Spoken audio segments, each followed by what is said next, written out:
नमस्कार दोस्तों, आप देख रहे हैं MD Bharat news. MD Bharat news में आपका स्वागत है। मैं मनोज पटेल आपको ले चलता हूं आज के समाचार की ओर। दमोह जिला कलेक्टर सुधीर कुमार कोचर ने जिले वासियों से अपील की है कि वे स्वच्छता के क्षेत्र में अपनी भूमिका को गंभीरता से समझें और सिर्फ प्रशासन के भरोसे ना बैठें। उन्होंने कहा कि बेहतर परिणाम तभी आएंगे जब आमजन खुद जिम्मेदारी उठाएंगे। उन्होंने बताया कि स्वच्छता रैंकिंग सिस्टम न केवल आंकड़े देने का माध्यम है, बल्कि ये प्रशासन और आमजन दोनों को आत्ममंथन और सुधार का अवसर भी देता है। मुझे लगता है कि ये रैंकिंग जो हमारा पूरा सिस्टम है, ये हमको हर बार आत्मावलोकन का अवसर देता है कि हम कहाँ खड़े हैं और हमको कितना आगे जाना है अभी।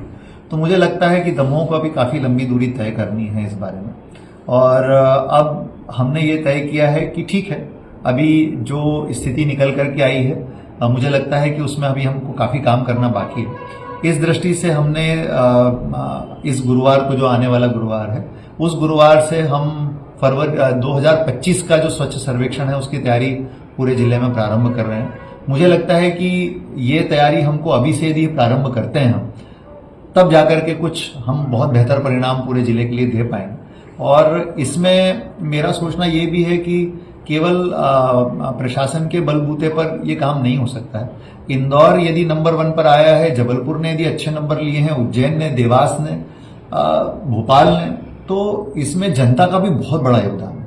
यदि जनता अपनी आदतों में परिवर्तन नहीं करेगी तो केवल प्रशासन से इस बारे में आशाएं करना बेमानी हो जाएगा। क्योंकि यदि मान लीजिए, अब हम सिंपल बेलाताल का ही एग्जाम्पल ले लेते हैं कि हमने 1000 बार ये बात अलग अलग तरीकों से बताने की कोशिश की है कि बेलाताल में आप विसर्जन के सामान को मत फेंकिए उसके अंदर, लेकिन जब उसके लिए कुछ बैनर लगाए गए, वो बैनर फाड़ दिए गए। उसके बाद जाली लगाई गई तो जाली में से छेद कर दिए गए। उसके बाद लोगों ने ऊपर से, जाली के ऊपर से उसको फेंकना शुरू किया।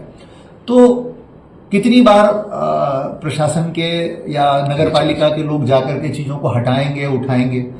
जब तक ये चीज हमारे कल्चर में नहीं आएगी, कितनी बार जुर्माना किया जाएगा? लेकिन ये कोई बहुत अच्छी व्यवस्था नहीं है कि जब हम जुर्माने से सबक सीखें।